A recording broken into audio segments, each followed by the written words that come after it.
Hi everyone, welcome to week 12, day 3. The midterm starts at 11, and I had thought I was going to teach you guys something new, but I'm like, nah, I'm not going to. I don't want to distract away from the midterm. So basically, ask whatever questions you want right now, and that's it. I'm not gonna teach any new things today. So if there's anything you want me to go over, please do so. If not, whenever we finish class, I will start the midterm window. So feel free to ask anything you like. Whether or not I answer it is a different question. You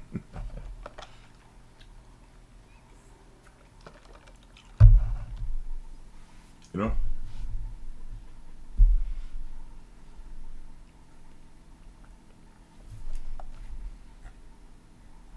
Dead silence on Discord.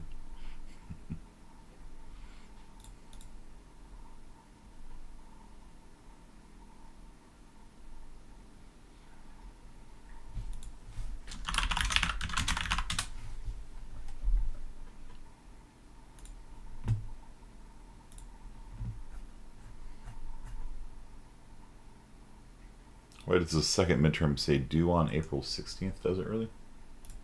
No, just take a look at that.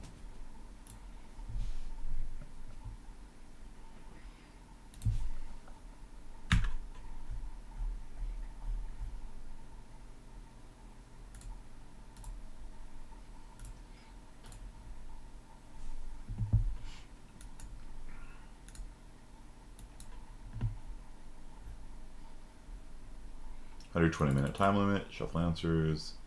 Oh, yeah, look at that. Should we do then? Good. Lock date cannot be before the due date.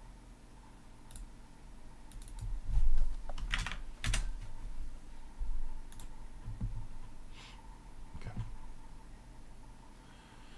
Alright, want to review truth tables? I haven't done those in a while. Sure. Let's do that. There is a truth table question on the midterm.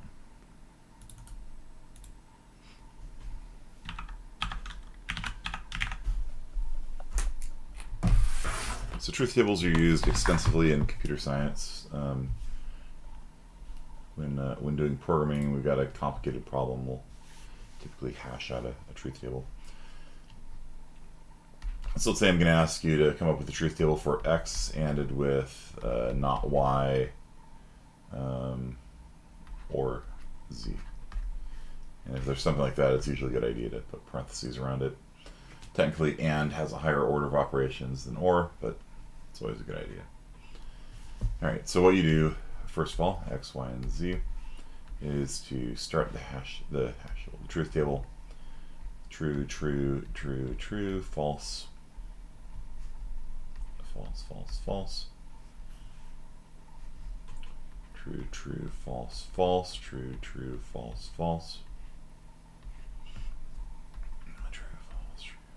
Oops.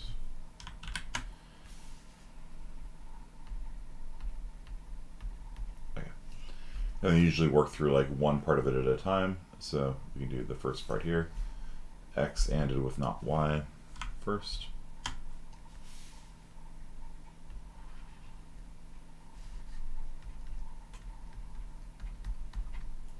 So we're going to put down true for this column if x is true and y is false. That's one way of putting it. So is it the case that x is true and y is false for the first row? What do you guys think?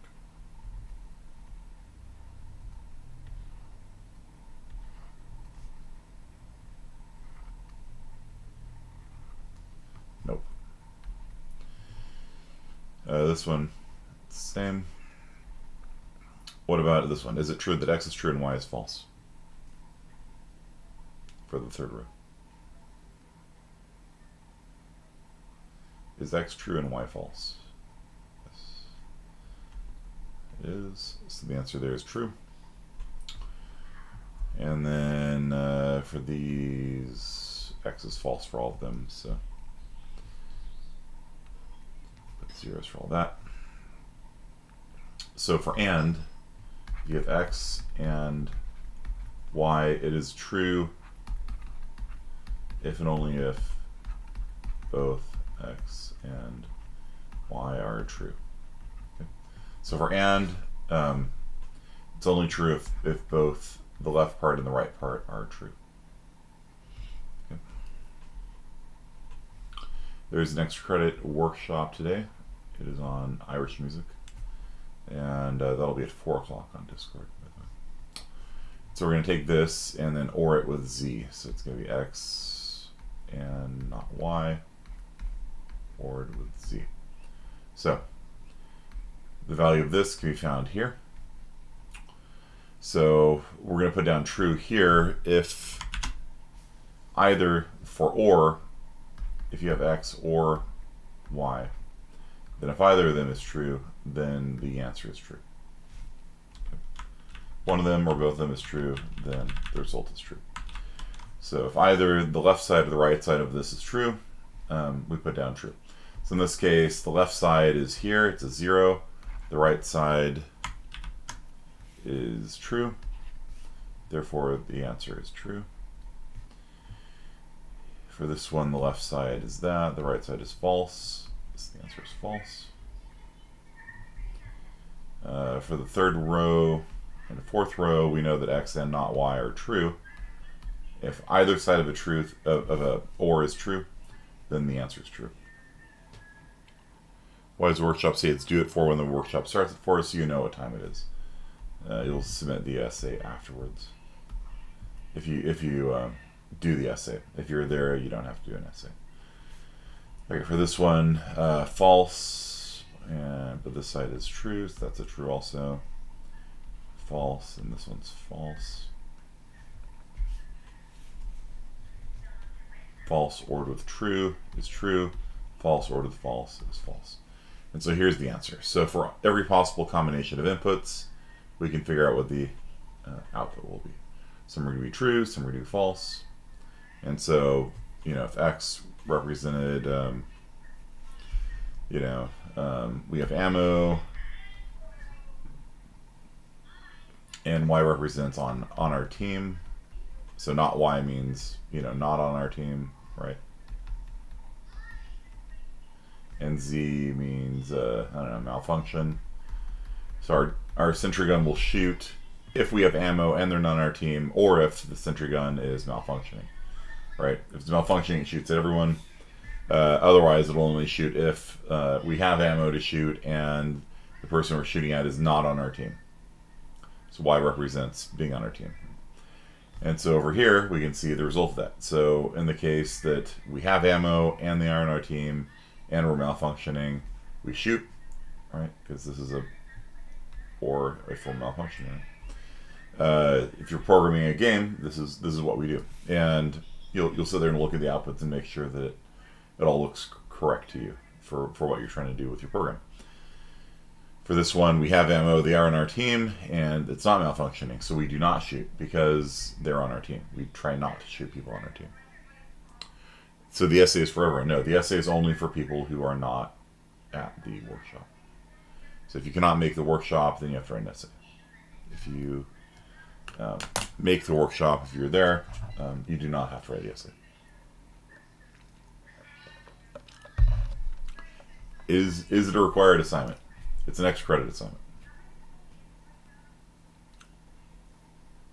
Extra credit assignments are not required. They're extra credit.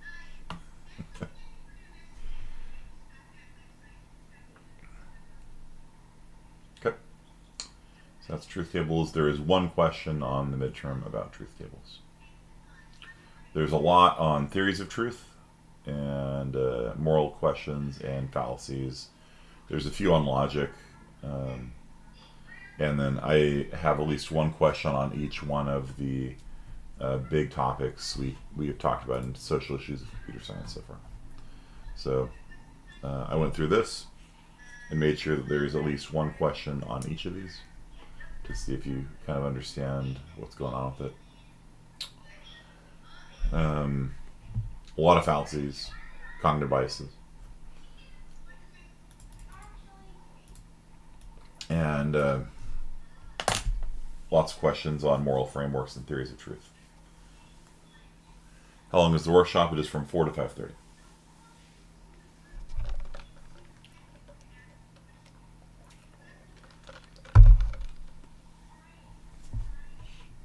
Right.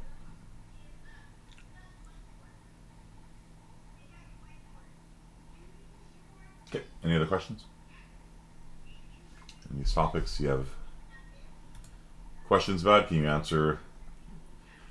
I try not to make the questions very hard.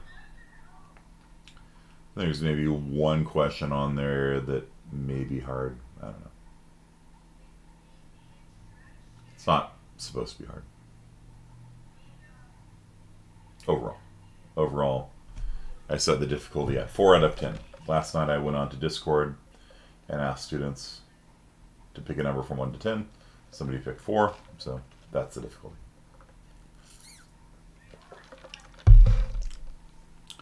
Are the theories of truth on there? Yes, there's lots of questions on theories of truth.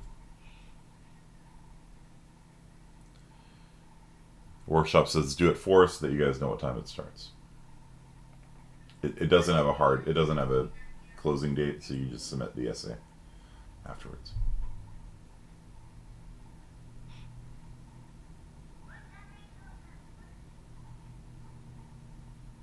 So it'll show up on Canvas at the right time. Okay. Is there any of these questions you would like to know more about?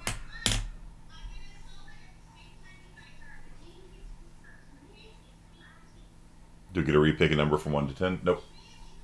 4 is a good difficulty, I think. I don't want it to be too easy. So that worked out nice. So understand the scientific method as we know it and what it actually is. So the scientific method, there is the scientific method as you know it is, I don't know, however your science teacher taught it to you, but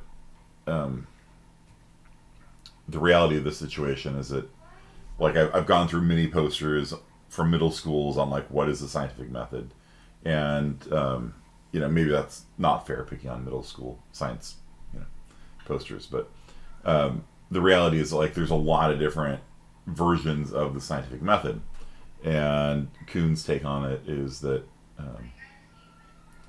the scientific method is just whatever it is scientists do in the field, right? Because, like, the way you go about doing things in astronomy is different from how you go about doing things in economics, which is different from how you go about doing things in particle physics. Like, they all have sort of general trends of, like, you want to observe and make a model of how the world works from the data, and publish your results, and other people should be able to replicate it, ideally. Like in astronomy, like, a lot of times you can't replicate the results. If you observe something, like, I can post the observation if I recorded it, but, like, if I observed like a supernova, like 5 months later when I'm publishing my thing, the supernova could be over. So how do you replicate that? It's like, observe another supernova. Okay, well, but my paper was about, I found a unique supernova. Everybody thought that type 1A supernovas were the standard candle for the galaxy, and I found one that was different. It's like, well, okay, how do you replicate that? You can't, right? And we don't even bother, like, pretending you can, because the thing's gone. The star blew up, and so so in astronomy, people will very quickly, prior to publication, be like, turn your telescopes on, lads, stick it up at this, there's something going on right now, and everyone will, like, and look at it, because you can't wait for publication to be like, there's something cool going on right now, and so lots of people will observe it at the same time if it's not like an instantaneous event. And so that's different from economics, where you can't just be like, observe the effect of lower tax rates in Arizona, like, everyone turn your telescopes on and look at Arizona. They lowered tax rates by a quarter point. Let's see if their GDP is going to, their state GDP is going to change. You know, like, yeah, right. It's a different. There's some characteristics held in common, but Kuhn just sort of punted on the demarcation problem, right? So Kuhn's take on the scientific method is just it's however people in the field work. Popper, however, believes what distinguishes science from pseudoscience is when something's not falsifiable. When somebody makes a claim that cannot be proven false, even in theory, then it's not a scientific claim. So what does it mean for something to be falsifiable? Falsifiable means that in theory, data could come in that you look at it and be like, oh, that theory that I had, it's wrong, right? So like we think that gravity on Earth is 9.8 meters per second squared. In theory, I could go and drop a ball and time it and see if gravity holds up, and so that's a falsifiable theory. It's science according to Popper. So loud, my goodness. And so it's fairly common in marketing and things like that for people to make unfalsifiable claims. Best burger in California. I don't know. Like, it's probably not supported by the data. I don't know. Or they'll come up with like was it palm reading? As pseudoscience because. Let's say somebody reads my palm and says, oh, well, clearly you're going to give a talk on Irish music today, whatever. And then I get sick and I don't. And I'm like, well, see, you lied to me. But they'll just come up with some reason why, well, the stars aren't always accurate, stuff like that. So they can't. So even if you come up with contrary data, like, look, I didn't actually give my talking Irish music, they'll come up with some sort of excuse, and so very vague and kinds of things are oftentimes pseudoscience, right? Or things where people can come up with a good answer for why it didn't work, no matter what data comes out, is indicative of pseudoscience. Marketing speak is often pseudoscience.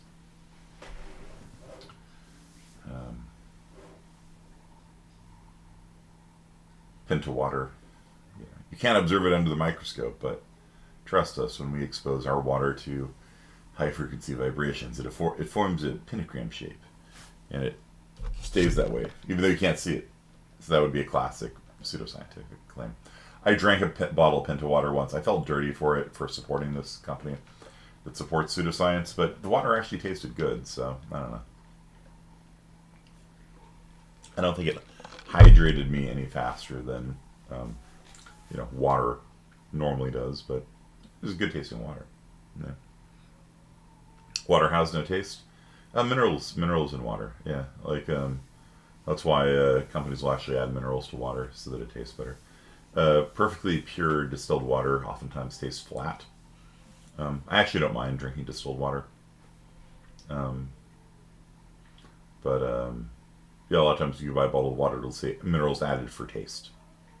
And people can taste the difference in minerals in bottled water.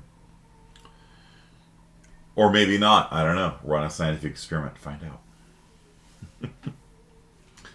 The only way you can know is by doing the science, right? So I just made a claim. People can taste the difference in bottled water. I know Penn and Teller, they have a show called BS, and they did an episode on water, and they created a restaurant with a water sommelier. The sommelier is a person who normally guides you to a kind of wine that you would like. And so they came up with a water sommelier who would say, oh, this bottle of water has hints of black currant, and oh, this one has flavors of oak, and some very faint notes of oak in this one. And of course, all of it was the same water, right? And all of it just came from a hose out in the backyard, out of the whatever they used to, fill the water bowl of the dog, right? And just poured it into different bottles of water. And then they handed it to people, and the people went, oh, yeah, I can smell the black rot. Oh, yeah, it's wonderful. I'll try that one. What a wonderful idea. Water sommelier, And so there's definitely, humans will convince themselves of things to be true. They're not even aware they're doing it most of the time, right? If you give somebody an expensive bottle of water and a cheap bottle of water, and you ask them which one tastes better, the expensive one will taste better, even if it's the same water. It's the way our brains work. That's one of the things I've been harping on in this class. Like, if you understand how your brain works, like you'll be less susceptible. I shouldn't say not susceptible, but sort of less susceptible to these common fallacies and cognitive biases and things like that. Right? A good critical thinker should always be like, like, I don't know, like, does it actually taste better, or am I just imagining it tastes better? And when you understand psychology, you'll understand that, when you spend more money for something, you're more inclined to like it better, right? Like, I got new carpeting in my house, and I bought the very most expensive carpeting and the most very expensive padding possible because my insurance is paying for it. We had a water leak, and so the insurance is paying for the carpet. They're like, buy whatever carpet you want. So I bought the most expensive. Heck yeah. And it's nice carpet. But here's the thing. Because I'm a critical thinker, I'm like, maybe I just think it's good because it was expensive. But I don't know. It's pretty soft. Like, I really like it. It's super soft. Fluffy. I don't know.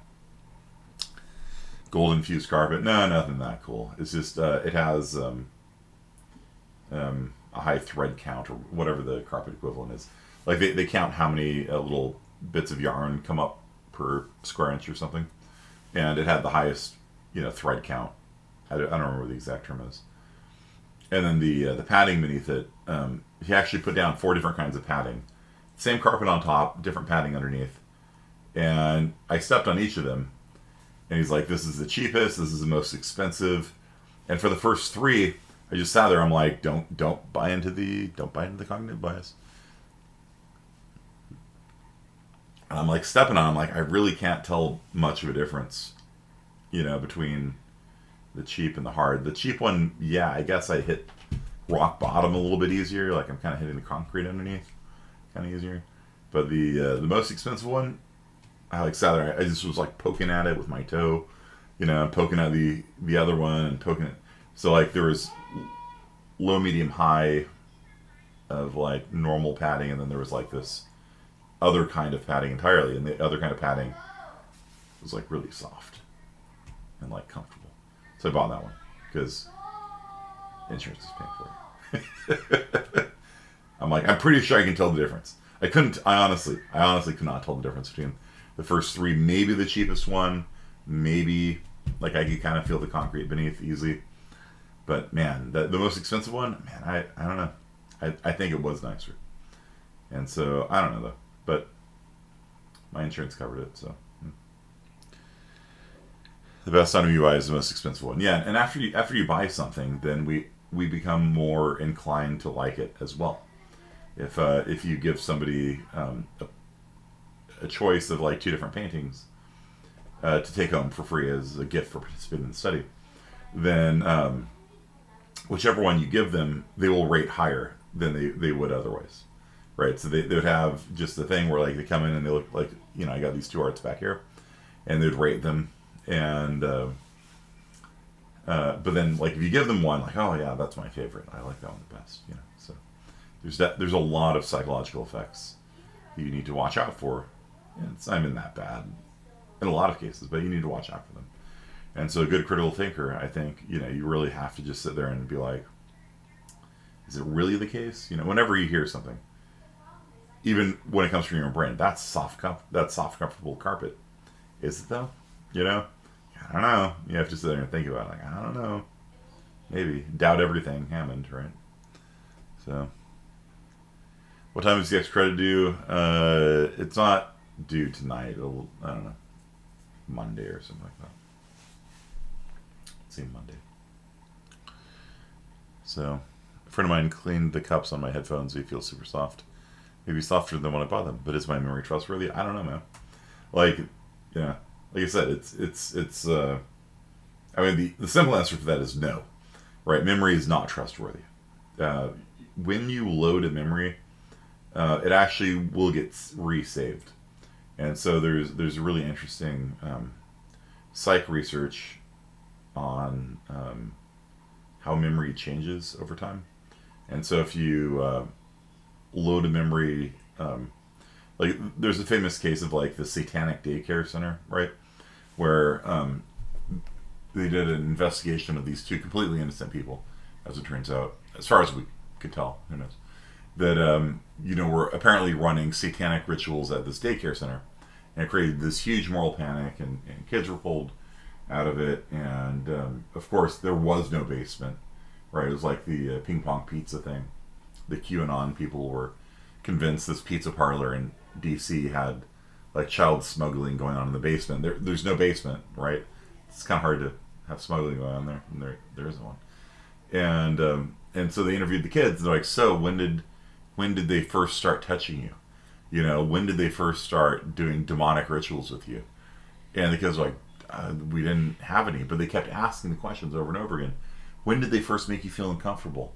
When did they touch you? You know, and the kids started remembering things that didn't happen, because every time you recall something, there's a possibility of modifying it when it gets saved again. Because our memories don't work by just loading over and over again. Every time you load them, they get resaved also at the same time. So there's a lot of scientific research in psychology on that, on creating false memories and things like that. So it's always, I said critical thinking. You just always have to think about it. Just always have those kinds of things in your mind. Can I trust my memory? I don't know. Right? So wipe the drive. Right. If you attend the workshop, do you have to write the 2-page essay? No. If you attend the workshop, you do not have to write the essay. So attend the workshop, make life easy on you.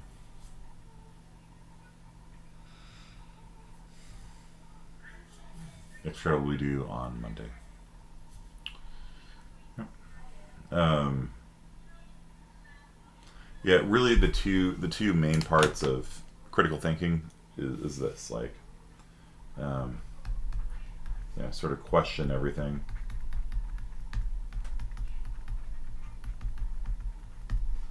To be a critical thinker. Right?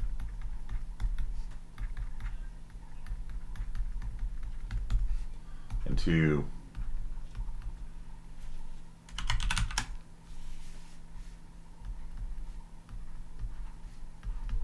weigh the pros and cons.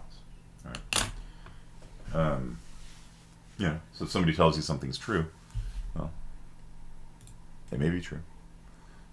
It's there's a possibility that somebody's lying to you, or it's a possibility they're mistaken. And so just always, it's like, all right, okay, all right, you just, you have to listen to them, and it's evidence and stuff like that. But you should always just like kind of weighing stuff, And what I mean by pros and cons is like anytime there's an option, it's an unsophisticated mind that wants a perfect option, right? The option that has no cons to it, only pros, and pros that are better than all the other pros, and cons that are less than all the other cons. Things don't happen very often in real life. You know what I mean? Like,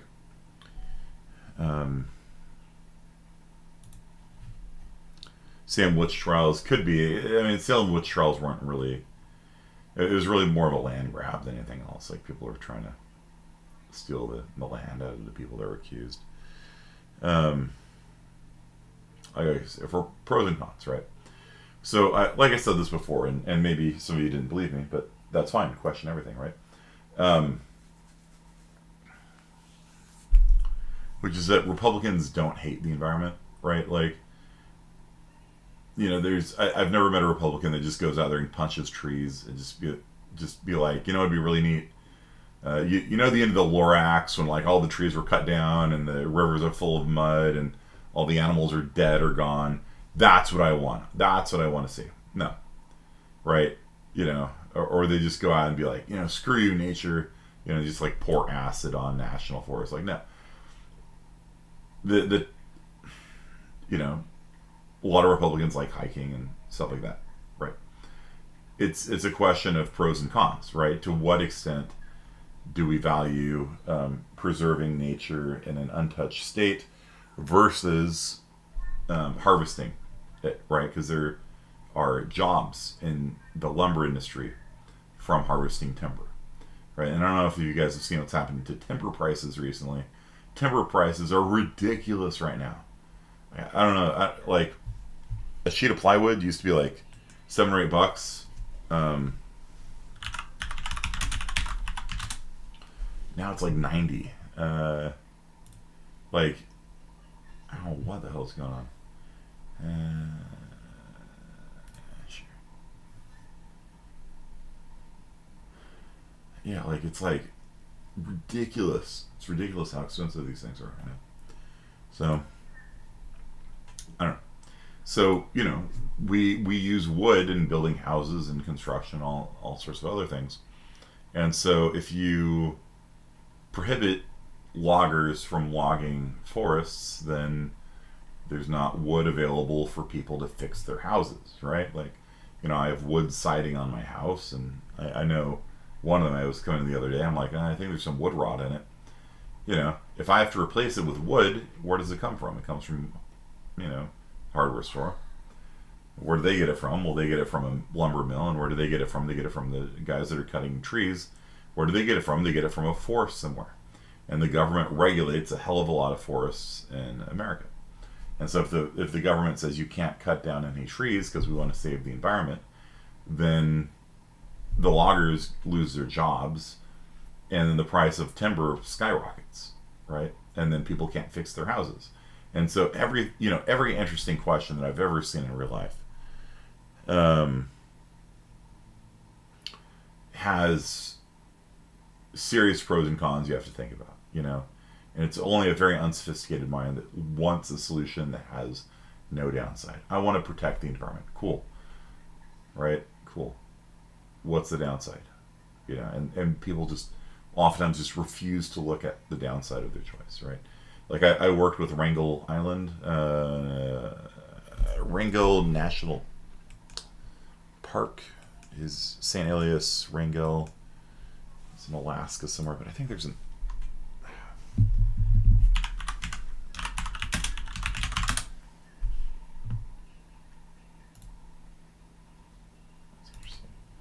I don't think that's the place. I think it. Maybe it is. Yeah, maybe it is. Okay. Okay, there's the timber. Okay, yeah, maybe that is the place. It was a long time ago. So again, I don't trust my memory, but I'm pretty sure it's either Wrangell Island or one of the other islands. It was an island off the coast of Alaska. I can tell you that much for sure. And the island just had its forests completely protected, and so the federal government had designated all of the forests that people were clearing. Well, I mean, they weren't clearing it. Like modern lumber techniques, like they cut down a tree and they replant a tree, right? And so they just prohibited all, like they put the entire town out of work. Basically, the town had to pivot to tourism and things like that because they could, like their lifeblood was cut, right? And so the suicide rate went through the roof. A lot of the timber guys took their own lives because they were basically unemployed permanently after that. It was really sad. It was a really sad situation. And it's like, yeah, preserving trees in a natural wild state, yeah, that's a pro. Having people work, that's also a pro. Having timber available for people to fix their homes, that's also a pro. You know what I mean? And so you gotta balance these things. And maybe if I was in the shoes of the federal government, I would have chosen to protect the forest too. But you can't pretend that there's no impact, right? Because all these decisions we make out in the real world, they have impact. They have real life impact, and I want you guys to understand that. If you write a program, it's going to have real world impact. If you go into government, definitely it's going to have a real world impact, no matter what you do, you know? So you need to get into that habit of weighing the pros and cons of things, you know? Sort of reject that simplistic, naive notion of like, that it's related to the all or nothing cognitive bias, you know? Like, I'll only date somebody that's perfect, you know, and the second they find one thing wrong with the person they're dating, they must be horrible. You know, somebody's either all good or all evil. All good or all evil, you know? And that's created like the feet of clay problem in history, right? Where like people now are discovering people in the past were flawed. They're canceling people in the past because they're flawed. And, you know, maybe some of them deserve to be canceled, right? Like, yeah, I don't know. Nathaniel Bedford Forrest, right? The guy that Forrest Gump was named after. You know, was one of the founders of the Ku Klux Klan. Like, yeah, I don't know, maybe if you're going to take down some statue, maybe that one should be the one you take down. I don't know. But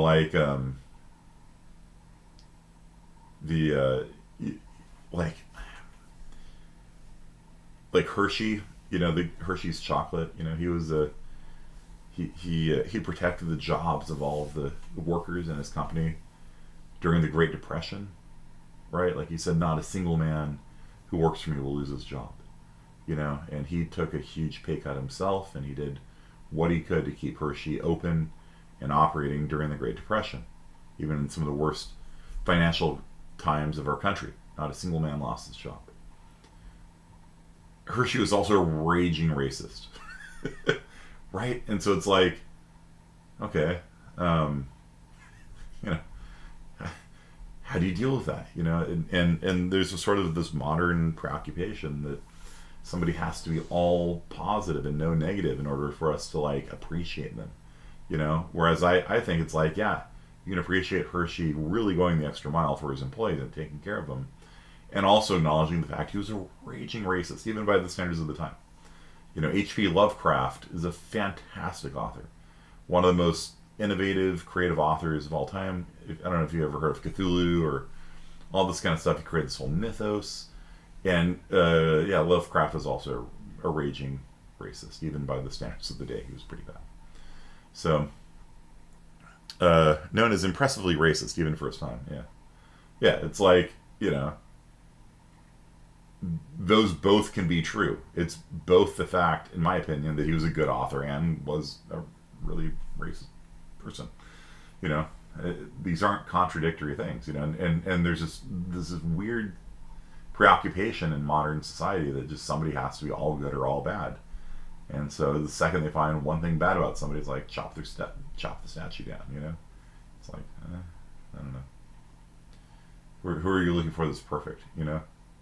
Like, I for pretty much any historical figure, you know, you want to talk about Julius Caesar, you think Julius Caesar was perfect? You know, you want to talk about Gandhi, right? We can talk about Gandhi. His granddaughter visited us last year, and I got a photo with her. But like, you know, Gandhi did some sketchy stuff, dude. Like, you know, and also did some amazing stuff. Like that's the thing. It's like, you know, they're both true. You know? Peer reviews are due on Monday. Yeah. Mm-hmm. Mm-hmm. So, yeah, these are kind of the two big things that I want you guys to take away from this class. It'll help you in everything you do, right? It'll help your ability to program. Wait, is it always the case that our airspeed's going to be positive? Yeah. I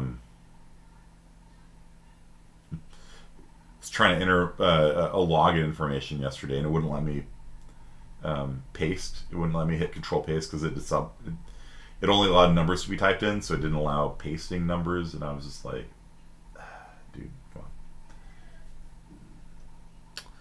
on.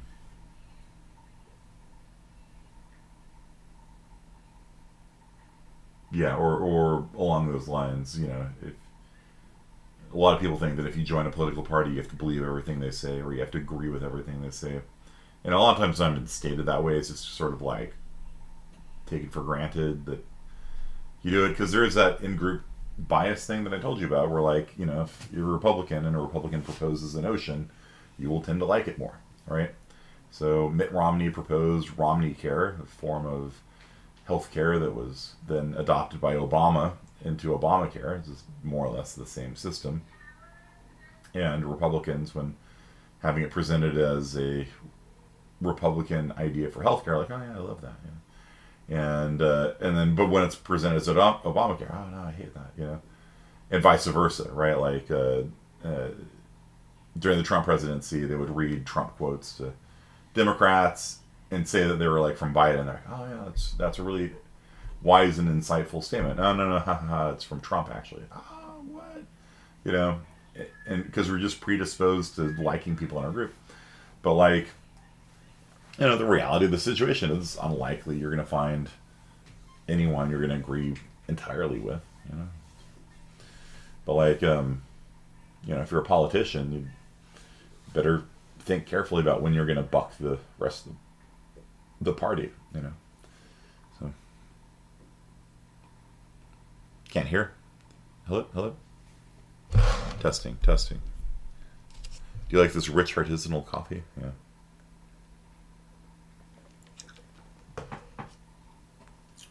Yeah. And so, like, if you join Congress, then they put a lot of pressure on you to toe the party line, right? Because right now, like in the House of Representatives, if just 2 Democrats be like, no, I don't like this plan, and all the Republicans stick together, then those 2 Democrats can block any legislation, right? And so, you got a lot of people in Congress, right? A lot of people in the House. And so if only 2 of them are like, nah, I don't like this, then those 2 people are like the deal maker, right? Like Joe Manchin right now in the Senate, he's a Democrat from West Virginia. He ran his campaign, it was like 2 years ago. He ran his campaign on a platform of like, I don't vote in block with the rest of the Democrats and make up my own mind. I do what's best for West Virginia, and he won, quite resoundingly in a state that's mostly Republican. He's a Democrat who consistently wins a state that is opposed to him because he actually walks the walk. Like, you got to give it to the guy. He like they're talking about ending the filibuster and things like that. He's like, nope, we're not going to do that. And since the Senate split 50-50, that's it, And so in some ways, he's probably the most influential person in the Senate right now, or in the Congress, because he's the one vote, that can swing either way, depending on how he feels like. So, everyone probably wants to be his friend right now. Okay. Any other questions? A lot of fallacies. No memes. I'm sorry. I was just like, they picked a 4 for difficulty. So memes, like I said, there's 2 levels of interpretation you have to go through to do memes. Yeah. There's 1 question on framing, 1 question on cryptography, 1 question on corporate censorship, 1 question on the Azot divide, something like that. There might be 2. Somewhere in that area, though. I think there's 1 or 2 on science. There's 1 on the causes of the replication crisis. So if you want to prep for it, read up on what I said caused the replication crisis. So watch that lecture again. And there's 1 or 2 on algorithmic bias as well.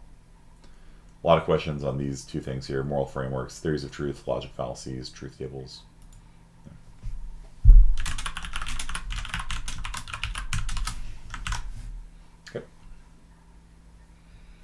So that's it for today, guys. Have fun. Gambate. I'll just adjust the starting time to be now. So have at it. And hopefully I'll see you guys at 4 o'clock, 4 to 5:30 today. And, oh, it's actually open right now. Wait, what? No, that's the deadline. Okay. 10:49 a.m. There you go. How long is the workshop? It's from 4 to 5:30. It'll be an hour and a half. And maybe it'll be a little bit of a travel guide to Ireland. Might encourage you to visit Ireland yourself. I don't know. We're gonna listen to some music. We're gonna hear some stories and learn about Irish music and learn about the people of Ireland and maybe some history. We'll see. We'll see how it goes. I got way more music I want to play than we have time, possibly in an hour and a half. Okay, so I will see you guys then.